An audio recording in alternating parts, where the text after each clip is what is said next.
Comme dit l'autre, aujourd'hui est un autre jour. Et chaque jour a son lot de dossiers. On vous parle, vous ne comprenez pas. Vous n'avez rien, vous n'avez pas de moyens, vous n'avez pas d'argent, vous souffrez. Et puis c'est vous qui voulez tenir tête à la Russie.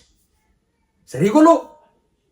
Mesdames et messieurs, ce qui s'est passé aujourd'hui à Moscou, c'est quand même spectaculaire, c'est inédit. La Russie appelle le patron de la mission diplomatique du Royaume-Uni à Moscou, mais aussi le patron de la mission diplomatique de la France à Moscou. Oui, ça s'est passé aujourd'hui, 6 mai 2024. Parce que ce sont les deux les plus excités, les deux qui font des déclarations qui vont dans tous les sens. Nous allons envoyer des troupes. Non, il faut bombarder le pont de Kiev.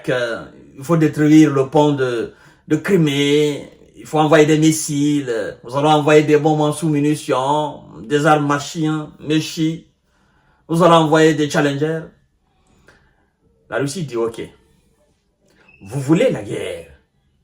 Vous voulez réellement l'affrontement. D'accord. Mais comme vous me connaissez, je ne suis pas une Russie qui est pressée. Je ne suis pas une Russie qui fait les choses bêtement. Je fais les choses à la dernière minute. Parce que avant de faire les choses les plus sérieuses, je passe par tous les moyens diplomatiques.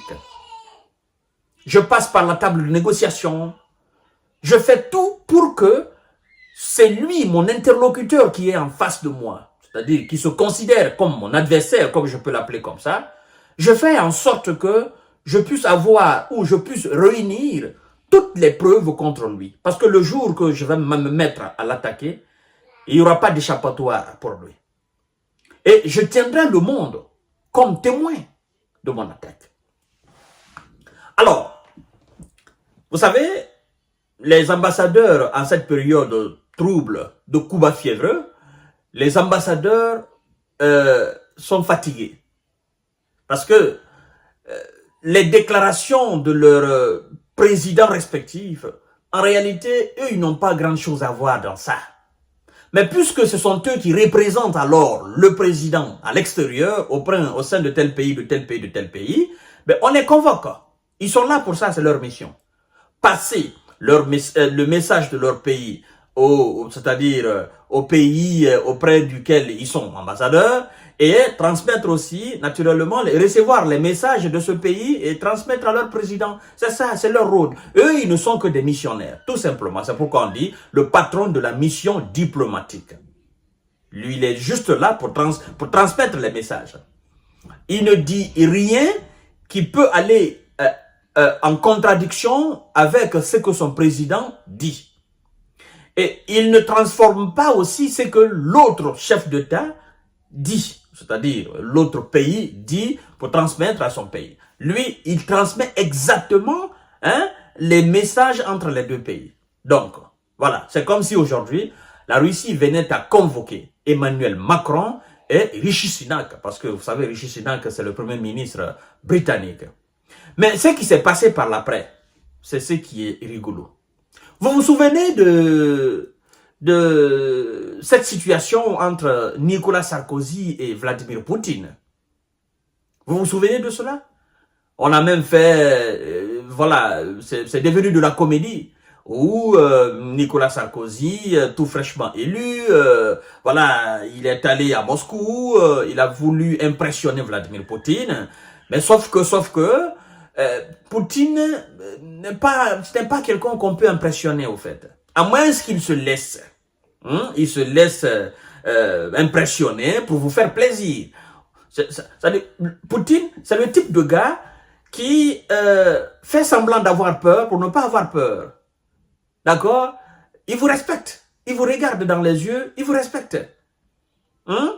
Alors, vous vous souvenez de cet épisode. où il dit à M. Sarkozy, ben, écoutez, vous voulez être roi de l'Europe, je peux vous rendre roi. Vous voyez, votre pays, il est comme ça. Hein? Mon pays, il est comme ça. Et donc, soit vous la fermez, je fais de vous le prince de l'Europe, d'accord? Ou vous continuez comme ça, ben, je vous neutralise de la façon la plus belle et la plus subtile. Et comme ça, on n'en parle plus. Et au sorti alors de cette conversation avec Vladimir Poutine, vous avez constaté que M. Nicolas Sarkozy, il était complètement effacé, il transpirait même, c'est comme si on avait pris quelqu'un et puis on l'avait secoué un peu, n'est-ce pas, avec des vibrations mais très très fortes, et puis on lâche la personne et puis la personne ne se retrouve plus, même pour aligner 2-3 phrases correctes. Voilà. Donc, nous avons tous vu cette image de M. Nicolas. Il est sorti, il était un peu, voilà, il était un peu comme quelqu'un qui était un peu sous au fait. Vous comprenez? Alors, c'est la même chose qui s'est passée aujourd'hui avec ces ambassadeurs-là. Oh, les Russes, c'est des gens qui rigolent pas. C'est pourquoi je vous dis, méfiez-vous de ces gens-là. Ils sont très gentils quand il faut. Mais une fois qu'ils entrent dans leur peau de Russes, hein, des gars qu'on ne peut pas impressionner, qu'on ne peut pas effrayer, ben, vous aurez tous les problèmes du monde entier. Alors, ils ont été convoqués, les deux, ils ont été convoqués. Ils entrent, on les notifie clairement la position russe. D'accord? Clairement, on leur dit, écoutez, arrêtez, dites à vos présidents, arrêtez, et voilà, envoi de troupes au sol, machin, nous en avons marre. D'accord? Contrôlez, dites à vos chefs d'État de contrôler. Mais c'est ça. Cette période-là, c'est ça. D'accord? C'est pas vous, mais transmettez ça. C'est-à-dire cette parole, transmettez-la, n'est-ce pas, à vos dirigeants respectifs. Point barre. D'accord? Vous êtes au sein de la Fédération de Russie pour recevoir des messages. Donc, c'est ce message. Je crois que le message a été très costaud. Il a été tellement costaud que ils sont rentrés 30 minutes plus tard. L'ambassadeur du Royaume-Uni, il est sorti. Les journalistes ont essayé de lui soutirer quelque chose. Le gars, il était stoïque. Il est sorti avec l'allure d'un robot qui sort d'une salle. L'objectif, allez à l'ambassade ou allez à la maison, je ne veux plus mettre pied ici. Un seul mot, l'ambassadeur du Royaume-Uni n'a sorti de sa bouche. Il est sorti avec une vitesse, mais pas possible. Directement, il est parti, il n'a même pas regardé gauche à droite. Bon, 40 minutes, lui il est sorti 30 minutes plus tard. On nous dit, une demi-heure plus tard, l'ambassadeur du Royaume-Uni, il est sorti, un seul mot il n'a pas branché. Et donc, le patron de la mission diplomatique française aussi, le gars est sorti, il a refusé catégoriquement de dire quelque chose. Devant la presse, ils ont refusé. C'est ça. Vous sortez ici, vous la fermez, vous allez. D'accord? Vous n'avez pas de message à dire à la presse. Vous allez transmettre le message ou les messages à vos dirigeants, n'est-ce pas, respectifs de vos différents pays. Donc, vous la fermez.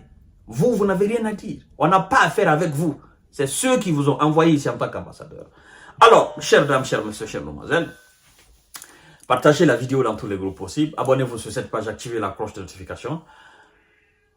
C'est pourquoi quand je vois certains pays jouer avec la diplomatie russe dans leur pays, moi, ça me fait rire.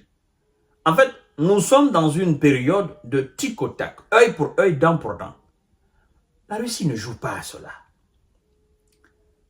Ce que vous faites aux diplomates russes dans votre pays, c'est ce qu'ils vont faire, n'est-ce pas, de vos diplomates dans leur pays. C'est aussi ça. C'est ça la réciprocité, la mutualité.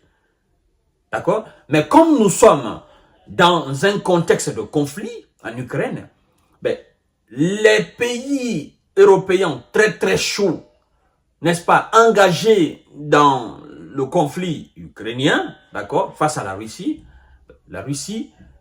tape sur la table pour dire, bah, écoutez, dorénavant, c'est ça.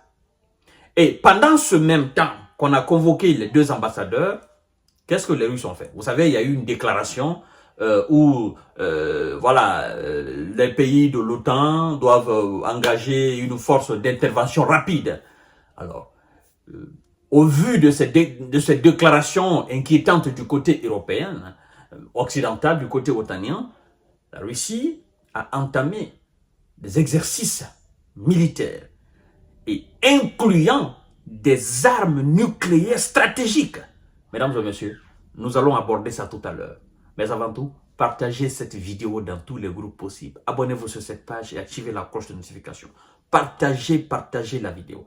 Merci beaucoup et restez scotchés, restez connectés. Je serai devant vous tout à l'heure pour décortiquer l'autre sujet.